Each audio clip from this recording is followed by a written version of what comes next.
So yeah, Lionsgate has a brand new film out in theaters right now that's a very modern thriller, technology phobic kind of movie.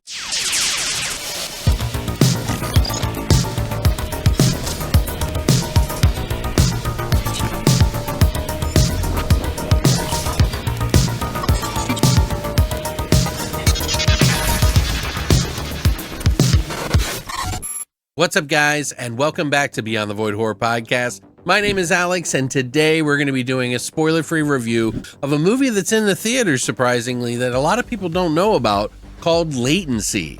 And it's a techno thriller horror dealing with a lot of technology and the phobias behind it. It definitely is mirroring something about AI, or at least the convenience of technology and how it could go awry. It's about a girl named Hannah who is a professional gamer, and she tests games out in her home. She also happens to be agoraphobic, like severely acute agoraphobic, afraid of going outside. Even leaving the door open is a nightmare for her. One day she gets a knock at the door, which of course frightens her, and she gets a package from a company that's doing some new technology that is to help advance people and make them better at what they do. It's a headset that they put on the back of their head, and it somehow can sort of trace your thoughts by monitoring and testing you over a course of time. She, of course, is infatuated with this device and uses it to test out her skills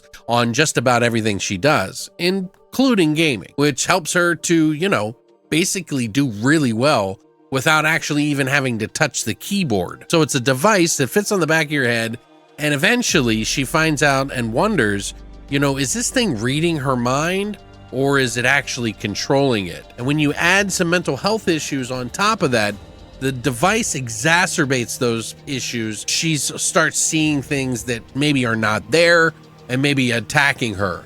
She doesn't know, which I like in a film. I like that kind of surrealistic, psychological kind of thing. And that's why we got a couple of genres here that are kind of mincing together. Some of it works, some of it doesn't work. There's only really two characters, despite a few other things that are in the film. But it's this girl and her girlfriend who basically help each other out in some way. And, since she doesn't leave the house, this story doesn't go a lot of places, but they do use a lot of CGI in here, which I think feels appropriate for this film because it actually kind of works with what the story is about. For one, she's a video gamer, and so it makes sense there. And the CGI isn't too bad, but I think it works for this specific situation. There are elements of like a supernatural presence that you're not sure if there's a thing with her or a thing with the device or actual supernatural. A lot of avenues that they send you down in this film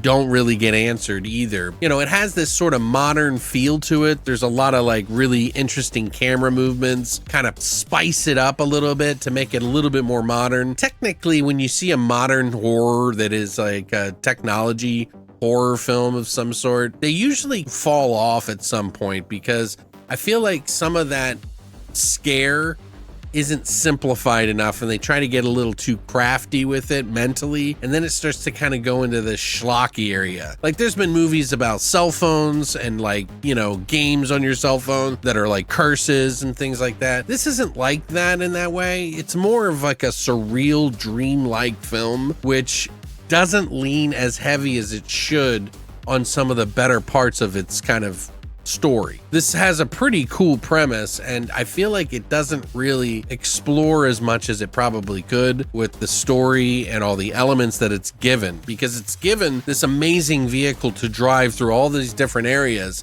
and it chooses to focus on this one area. It might be a case of writing oneself into a corner. You also have a limit of money. That's something that a lot of people are going to feel about this film. They're going to feel like this is a mainstream film, but it's going to feel very much like an indie because of how small of the environment it is. It's basically one apartment. That may hurt some people in, their enjoyment of the film. It's got to have some really well-written dialogue, which, the dialogue wasn't bad in here. It's just this movie felt like it needed more elements. It's hard for me to rate, and I don't know exactly how I want to rate it because There's things that I like in this film. Some of the music didn't really vibe with me, but, you know, there was some stuff that I did like in the film. You know, they were trying to give it this sort of action, young, youthful film feel to it. I feel like for a movie about a girl who's a video gamer, I feel like they could have explored that a little bit more. And I think they kind of rushed through some of those motions to kind of lead you down as a viewer.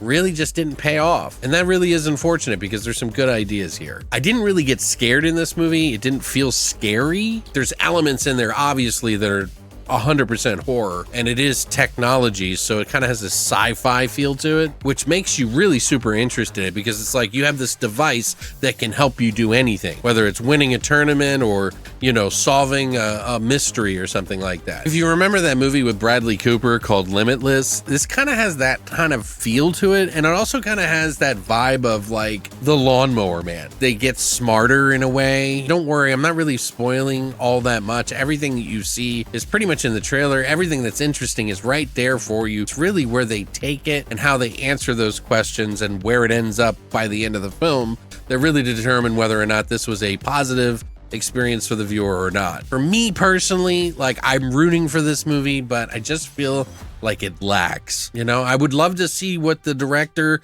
James Croak does. This is his first feature film. And, you know, obviously he has like some ideas here. He also helped write this film. I feel a little unfulfilled with this movie, but I think there's going to be people that do enjoy this film in some respect. And it's not a hard watch. It's just not going to answer a whole lot of questions. You know, I don't even know how the mental health aspect was in this film, was if it was like appropriate. It didn't feel disrespectful. So if that helps any.